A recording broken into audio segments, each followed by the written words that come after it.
오늘의 말씀은 느헤미야입니다. 느헤미야 8장입니다. 느헤미야 구약 성경 727쪽부터 시작되죠. 느헤미야가 8장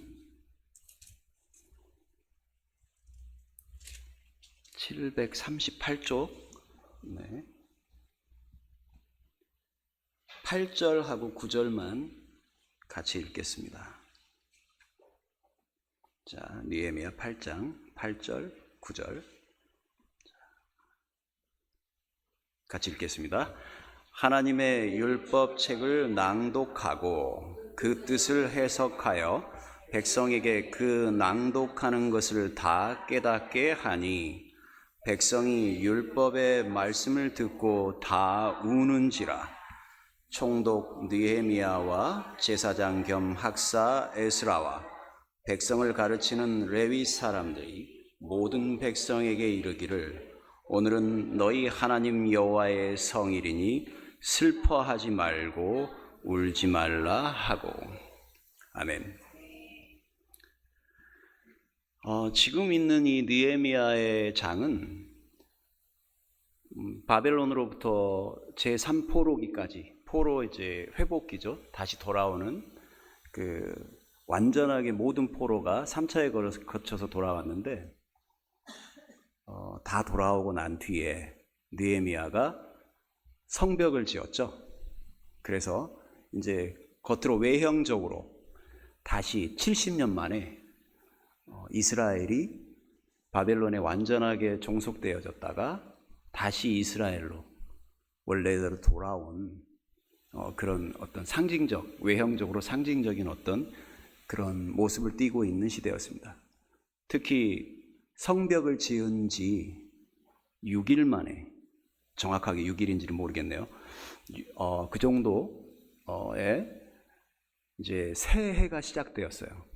그게 나팔절이라고 하는 건데 7월 1일 유대력 달력으로는 우리의 새해 1월 1일하고 똑같다고 생각하시면 돼요. 그래서 7월 1일을 나팔절이라고 하는데 그 나팔의 의미가 뭐냐면 이제 하나님께 우리가 경배하고 그 7월 14일이 또 대속죄일이라고 있잖아요. 그래서 오늘이 며칠인지 혹시 아세요? 7월 14일이죠. 그래서 우리는 지금 2026년 7월 14일에 지금 예배를 드리고 있잖아요. 그런데 1월 네, 제가 올라오면 헷갈려요. 자, 누구한테 집중을 하는지 모르겠어요. 저도 말을 하다 보면 집에 가서 다시 들어봐요. 내가 얼마나 실수를 많이 했나 듣기가 싫어요. 아니, 나는 그런 얘기 한 적이 없는데 보면 실수를 하고 있어요. 이상하다. 사촌을 왜 삼촌이라 그러지? 혼자서 그래서 짜증이 나가지고 여튼 아이가 올라오면 좀 집중이 잘 안 될 때가 있어요. 아마 이쁜 분들을 보다 보니까 이렇게 집중이 안 되나 봐요. 여튼 하여간 그래요. 그래서 7월 14일 이제 우리는 1월 14일 자, 유대력으로는 7월 14일 속죄일이에요. 속죄일이 뭐죠? 하루 대제사장이 단 하루 지성소에 들어가서 모든 백성을 죄를 속하여 줄 수 있는 날이잖아요. 하나님께 이제 고백하고. 그게 가장 중요한 날이죠. 새해.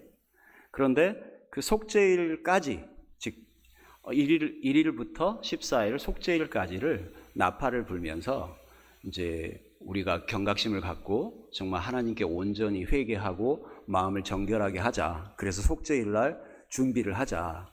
이런 그 기간이 있어요. 그러니까 7월 1일 매우 중요하겠죠. 근데 지금 7월 1일에 성벽을 지은 지 얼마 안 돼서 7월 1일에 전부 다 수문앞 광장에 모인 거예요, 사람들이. 그래서 말씀을 이제 새벽부터 정오까지 계속 듣는데 말씀을 풀어줄 사람이 필요하잖아요.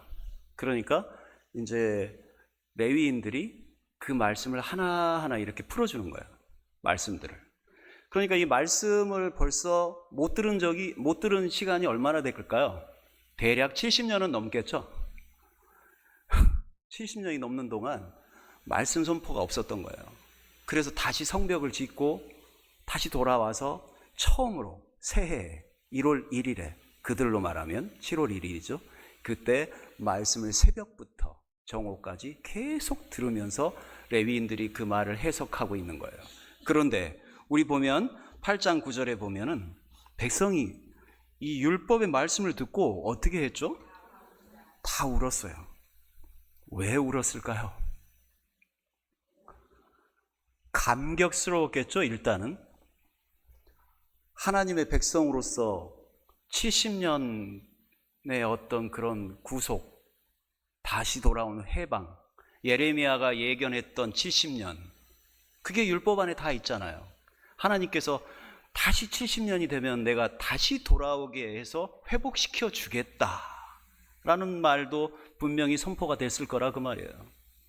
다시 말하면 그들은 지금 그 살아계신 하나님이 그 노예의 70년을 보내고 난 뒤에 온전하게 그 민족의 자긍심이 땅에 떨어진 상태에서 다시금 허름한 성전과 성벽을 외형적으로는 복구시켜 놓고 그 말씀을 듣는데 그 말씀 속에 하나님이 살아 계셨던 걸 느낀 거예요.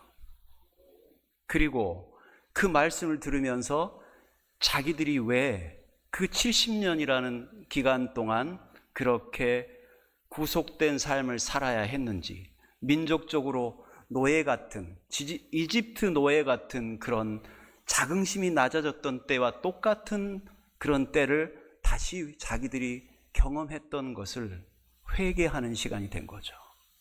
자기들을 돌아본 거예요. 그 말씀을 통해서. 그래서 울었던 거예요. 무엇 때문에? 하나님의 말씀이 들려지는데 그 말씀이 살아 역사하고 현재 역사 속에 그 말씀 속에 내가 지금 있는 것이고 그 70년 동안 못 들었던 그 말씀을 이제 다시금 하나님 앞에서 선포하고 들을 수 있다라는 그 감격이 놀라웠던 거죠.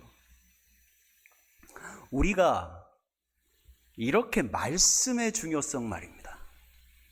너무나 말씀은 중요한 거예요. 말씀이 왜 중요하냐면요, 요시야 왕이 종교개혁을 했잖아요. 그 성전을 깨끗하게 청소를 했어요. 그랬더니 뭘 발견했어요? 율법책을 발견했죠. 아버지, 할아버지가 아주 못된 왕들이에요. 그나마 북이스라엘은 전부 다 못된 왕이고요. 그래서 빨리 망했잖아요.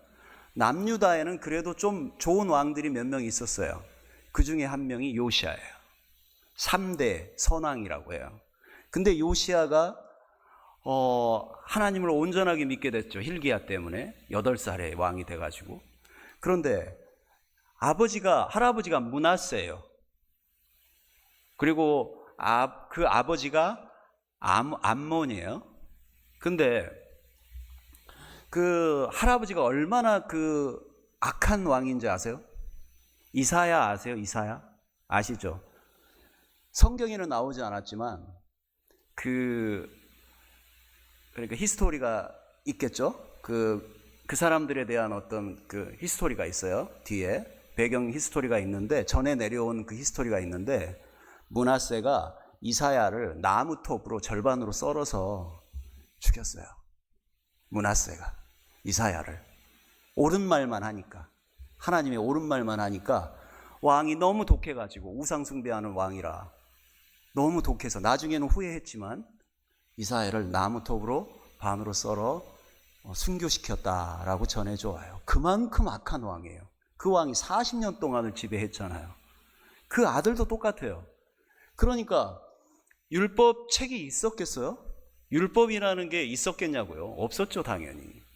그런데 요시야가 온전하게 하나님의 어떤 그 다윗의 길을 걷는 거예요. 그래서 종교개혁을 하기 전에 이제 온전하게 하나님의 자녀로 살려고 이렇게 노력하다가 성전을 치우다 보니까 율법책을 발견하게 된 거예요. 그런데 율법책을 가져와서 사환이 그 율법책을 딱 읽는 순간에 요시야가 어떻게 했는 줄 알아요? 그 즉시 자기 옷을 찢었다라고 얘기를 하고 있어요. 왜 그랬을까요? 그건 하나님 말씀을 보니까 자기들이 살아왔던 모든 게 너무 죄악 속에서 살고 있었더라는 거예요. 모든 게 죄라는 거예요. 그걸 모르고 살아왔던 거예요. 그 말씀들을 율법책을 읽는 순간에 요시야가 너무 놀란 거죠. 무서울 정도로 죄를 짓고 살아간다는 사실을 몰랐던 거예요. 그래서 요시야는 두려운 거였어요. 이렇게 우리가 모르고 율법책 안에 있는 하나님의 말씀을 모르고 우리 마음대로 우상 숭배하고 살았구나. 이제 이 나라가 망하겠구나라고 두려워했던 거죠. 그만큼 말씀이라는 것이 있느냐 없느냐가 그렇게 중요한 거예요. 하나님의 백성에게는.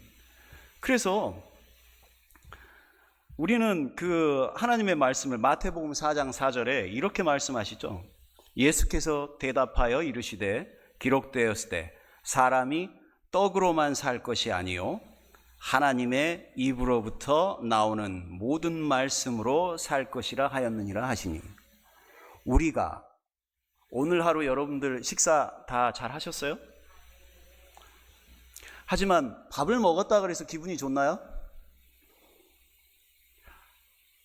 배만 부르죠.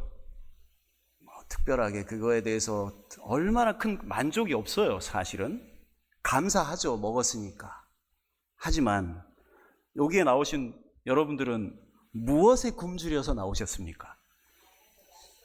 육신의 떡이 아니라 생명, 영의 떡, 영의 양식 때문에 나오신 거죠. 그렇습니다. 오늘 이렇게 우리가 영의 양식을 먹지 않으면 죽어요. 그래서 우리가 기도를 호흡이라고 하잖아요. 그런데 말씀은 뭐라고 할까요?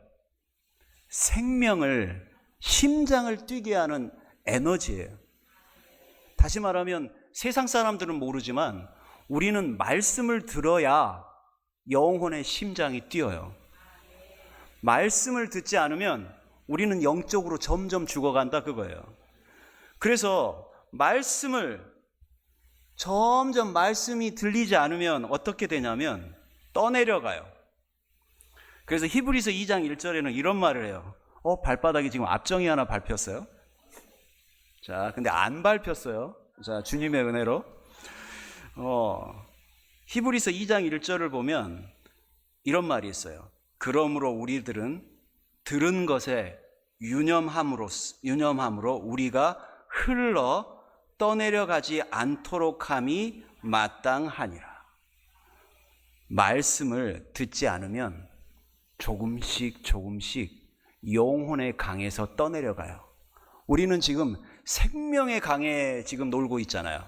생명의 강에서 평화를 누리고 있어요, 주님과. 그런데 우리가 말씀이 조금씩 내 귀에 거슬려지고 조금씩 말씀이 들리지 않을 때 우리 안에 있는 심장이, 영혼의 심장은 조금씩 죽어가요. 그런데 바닷가에 해수욕장에 나가보셔서 알겠지만 가끔 멀리 이렇게 떠내려가는 사람들 있잖아요. 그래서 막 이렇게 해양 경비대가 가서 구출해 오기도 하고요. 그런데 그 사람들이 처음에 떠내려갈 때 잘 몰라요. 그냥 튜브 타고 서서히 가다가 어느 정도 이렇게 가다 보면 다시 돌아올 수가 없게 되죠. 그걸 뭐라고 하죠? 이한류라고 하나요? 모르겠어요. 여튼 점점점 바다 안으로 들어가게 돼요. 어느 순간에는. 그게 있거든요. 말씀도 마찬가지예요. 우리가 몸이 힘들다고 말씀을 조금씩 시간을 줄이고, 말씀 보는 시간을 줄이고, 말씀 묵상하는 시간을 줄이기 시작하잖아요. 그러면 우리도 모르게 조금씩 영의 강에서 다른 세상의 바다로 조금씩 떠내려가요. 이거 경험되시죠? 그래서 말씀이 필요한 거예요. 그게 바로 생명의 말씀이죠.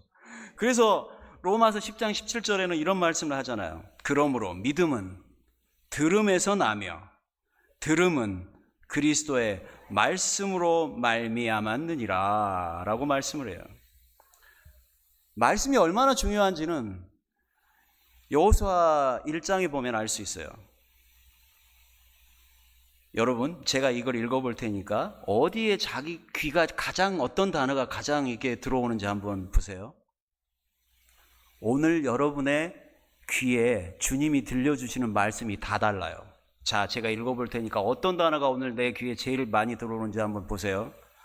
오직 강하고 극히 담대하여 나의 종 모세가 너에게 명령한 그 율법을 다 지켜 행하고 우로나 좌로나 치우치지 말라. 그리하면 어디로 가든지 형통하리니 율법책을 너의 입에서 떠나게 말게 하며 주야로 그것을 묵상하며 그 안에 기록된 대로 다 지켜 행하라. 그리하면 너의 길이 평탄하게 될 것이며 너가 형통하리라. 어떤 말이 가장 다가오십니까? 솔직하게 해야 돼요. 다 똑같지는 않아요. 율법책, 율법 그것만 다가오진 않죠. 어떤 분은 오직 강하고 극히 담대하란 말이 들어오실 거예요. 그리고 또 어떤 분은 우로나 좌로나 치우치지 말라라는 말이 들어오기도 하고요. 또 어떤 분은 네가 어디로 가든 형통하리라는 말이 들어오기도 할 거예요. 다시 말하면 항상 보는 말씀이지만 그때마다 하나님께서 영으로 함께 임재하실 때는 그들에게 주시는 말씀이 생명력이 있어서 그 사람에게 해당되는 말씀이 보인다 이 말이에요. 그래서 우리가 어떤 말을 공감을 할 때 오늘 똑같이 묵상을 해도 다 생각이 달라요. 하나님은 참 신기하게 신비롭게도 같은 한 구절을 가지고도 모든 사람에게 동일한 감동을 줄 수 있다는 거예요. 다른 내용으로. 여러분들 오늘 약하십니까? 그러면 강하고 극히 담대함을 하나님께 받으십시오. 분명히 여러분들의 약한 마음을 하나님께서 담대하게 하실 것이고, 또 좌쪽으로 갈까 우쪽으로 갈까 고민하실 때 여러분들은 분명히 여러분이 좌로나 우로나 치우치지 않을 때 하나님께서 어디로 가든 형통하게 하실 것이니까요. 다시 말하면 우리의 삶 속에서 율법을 온전히 지키고 그 율법책을 우리 입에서 떠나지 않게 한다면 어디로 가든 형통하리라 이 말씀을 주시는 거예요. 자, 그러니까 그러니까 다윗이 이렇게 얘기를 하죠. 주의 말씀의 맛이 내게 어찌 그리 단지요 내 입에 꿀보다 더 다니이다. 주의 말씀은 내 발의 등이요 내 길의 빛이니이다. 이렇게 말씀을 하고 있어요. 구름기둥 아시죠? 이 구름기둥이 이집트에서 그 이스라엘 백성들이 이렇게 홍해로 탈출해 갈 때 구름기둥이 뒤에 군대가 닥치니까 어떻게 됐죠? 앞에 가던 구름기둥이 어떻게 했어요? 중간으로 왔죠. 그래서 이스라엘 백성과 그 이집트 군대 사이로 구름기둥이 들어왔어요. 그런데 참 재밌는 게 이 구름기둥이요, 앞에 가는 이스라엘 백성에게는 빛을 비춰줬어요.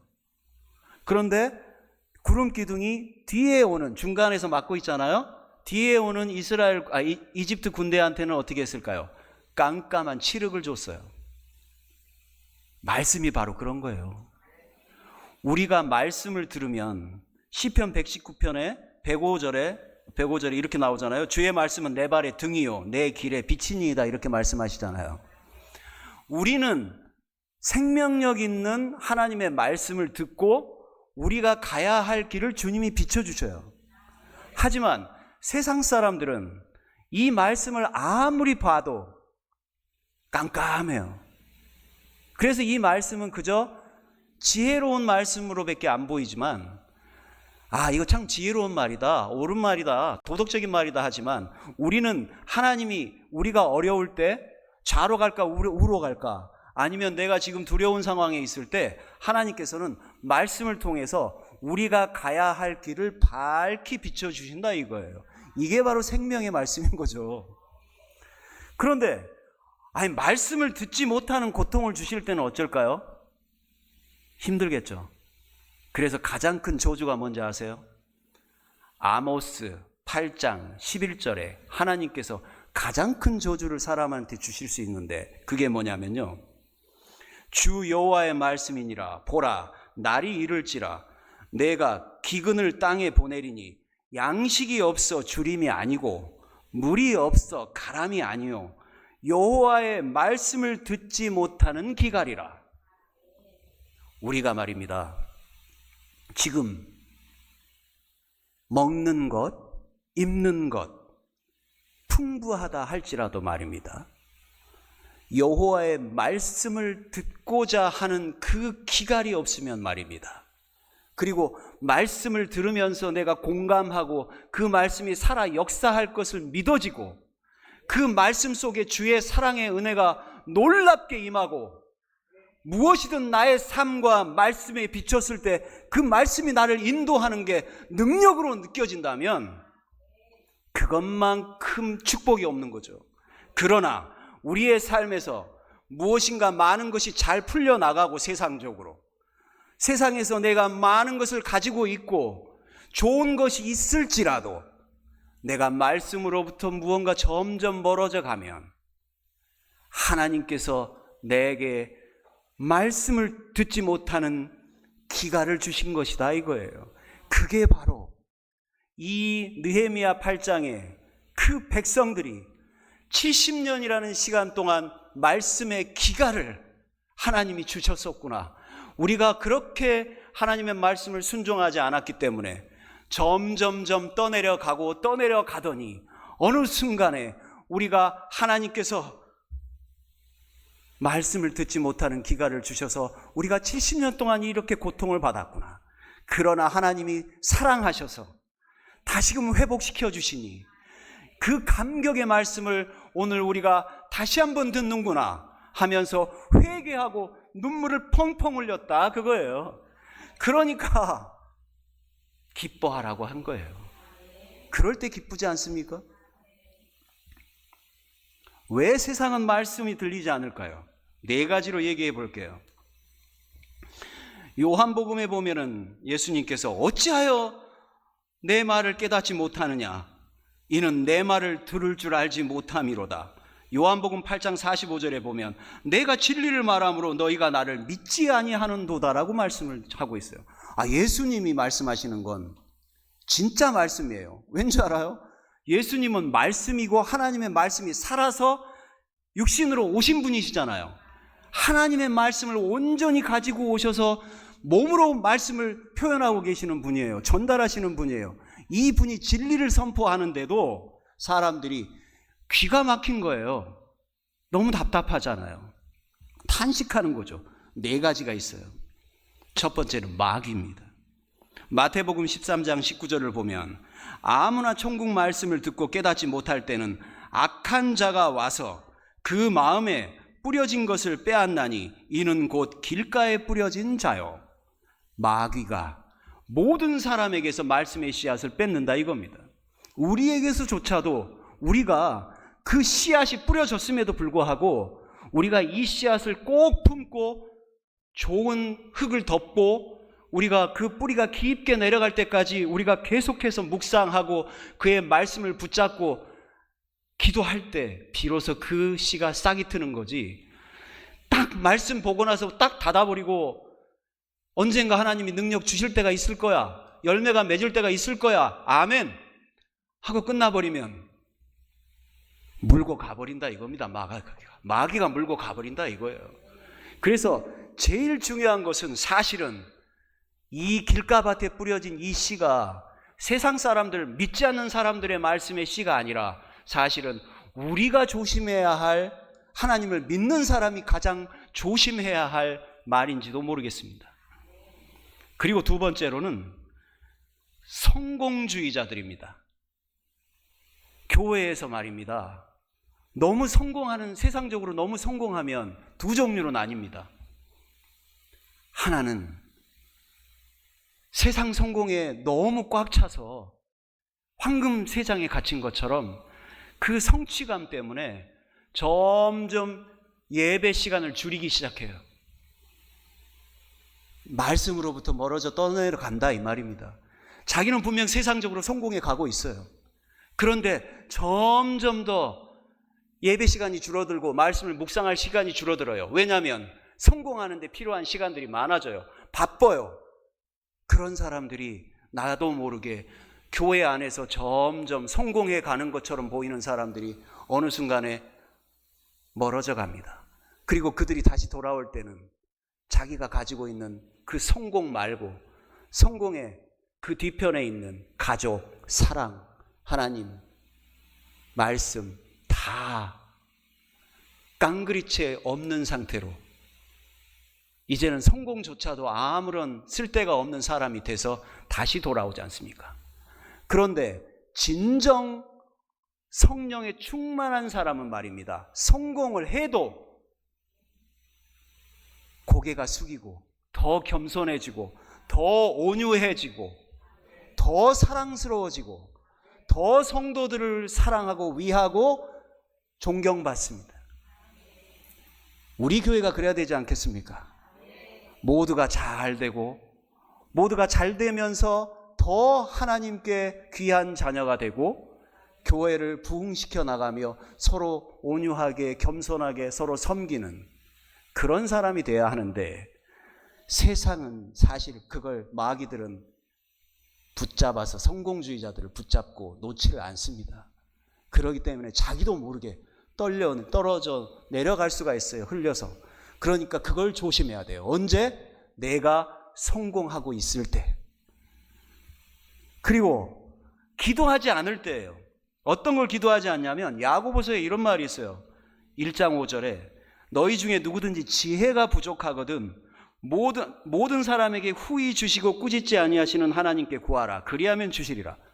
말씀을 읽고 해결을 해야 하는데 성령이 충만하면 말씀이 해결이 되죠. 성령이 충만하면 말씀이 살아 역사하잖아요. 그런데 성령이 충만하지 않으면 지혜가 열리지 않아요. 그러니까 우리는 항상 어떤 기도를 해야 될까요? 말씀 읽기 전에 주님, 저는 어리석습니다. 주님, 저는 너무나 어리석어서 이 말씀이 내게 생명력 있는 말씀으로 다가오게 하기에는 내가 너무 어리석고 이 말씀을 준비할 수가 없습니다. 그러니 저에게 꾸짖지 마시고 후히 주시는 하나님께서 지혜를 주셔서 이 말씀을 온전히 생명력 있게 살아 역사하는 말씀으로 나에게 다가올 수 있게끔 주님 역사하여 주옵소서. 그게 필요한 거예요.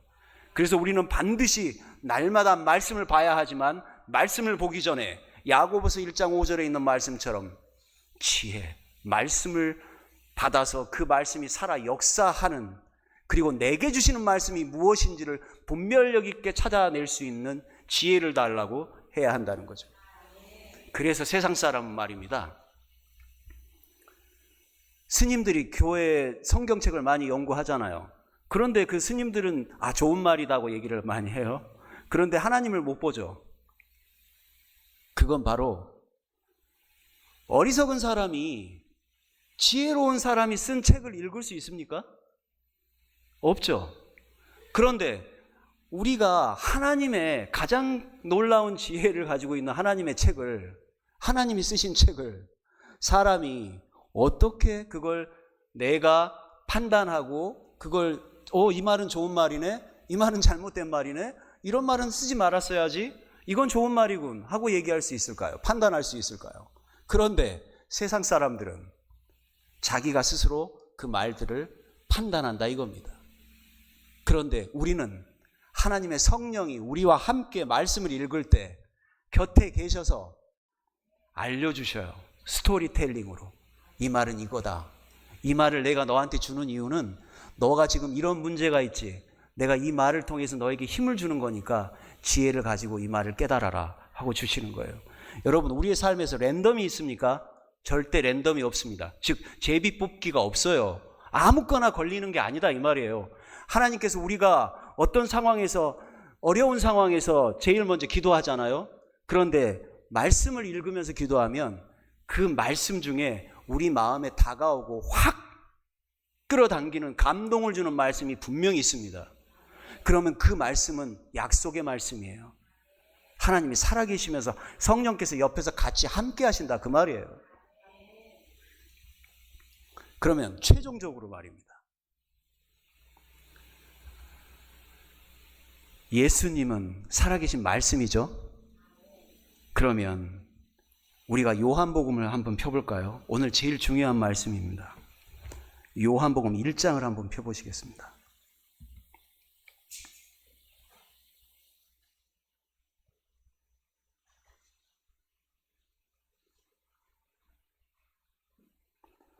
자, 요한복음 1장 펴셨나요? 자, 그러면 17절 한번 읽어보시겠습니다. 17절 시작. 율법은 모세로 말미암아 주어진 것이요 은혜와 진리는 예수 그리스도로 말미암아 온 것이라. 율법은 말입니다.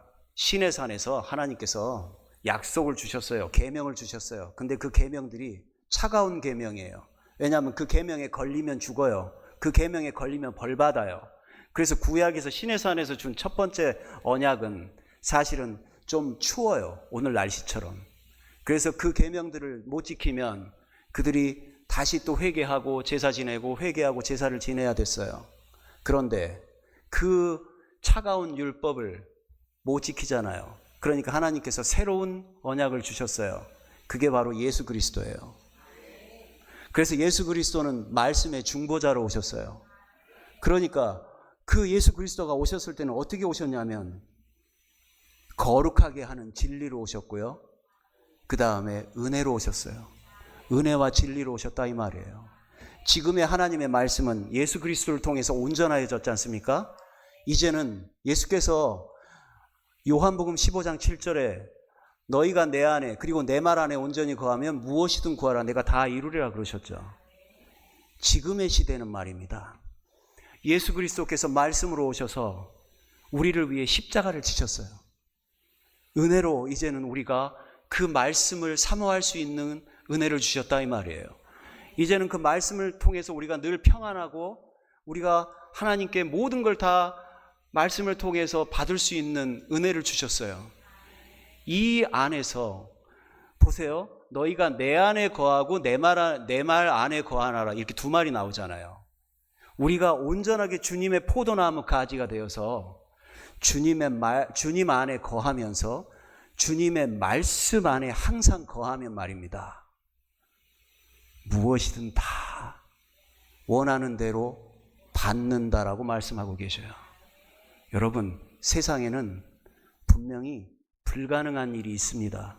그러나 우리가 주님 안에 예수님 안에 온전히 거하고 우리가 주님의 말씀 안에 온전히 거한다면 말입니다. 하나님의 말씀이 살아 역사하셔서 움직이십니다. 그리고 그 말씀들이 살아 역사해서 우리의 혼과 영과 및 관절과 골수를 쪼개고 우리의 마음을 판단합니다.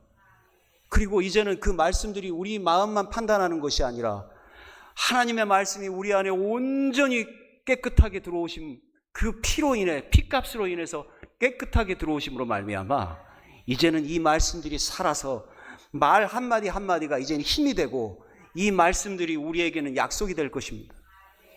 결국 우리는 예수 그리스도가 십자가를 통해 피 흘리심으로 말미암아 이제는 이 하나님이 주시는 이 새로운 언약, 이 예수 그리스도의 말씀, 그 예수 그리스도를 믿음으로 말미암아 그리고 그 말씀을 날마다 생명력 있게 우리가 바라보고 찾고 두드릴 때마다 주님께서 무엇이든 다 이룰 수 있는 믿음을 주실 겁니다. 이제 우리는 조그만 것에서 넘어가 목표를 끝까지 가야 합니다. 주님께서 말씀하실 때는 너희가 믿음이 있으면 겨자씨만한 믿음만 있어도 태산을 옮겨 바다에 던질 수 있다고 했지 않습니까? 그럼에도 불구하고 우리가 왜 지금도 이렇게 조그마한 새 가슴으로 살고 있습니까? 왜 새 가슴의 믿음으로 살고 있습니까? 그것은 바로 십자가를 통해 진리와 은혜로 오신 그 살아있는 말씀 예수 그리스도를 온전히 붙잡고 그가 주신 이 말씀을 날마다 지혜를 통하여 생명력 있게 바라보고 흔들면 이 말씀들이 정말 살아서 움직일 겁니다. 다 같이 기도하시겠습니다. 주님, 우리를 위해 피 흘리시고 죽으셔서 그 십자가로 은혜와 진리로 오신 예수 그리스도를 통하여, 그리고 그의 말씀을 통하여 우리가 진정 이 땅에서 하나님이 원하시는 놀라운 말씀의 역사를 행하고 이루게 하여 주시옵소서. 그리하여 하나님께 온전히 영광 드릴 수 있게 하여 주옵소서. 거룩하신 우리 주 예수님 이름으로 기도합니다. 아멘.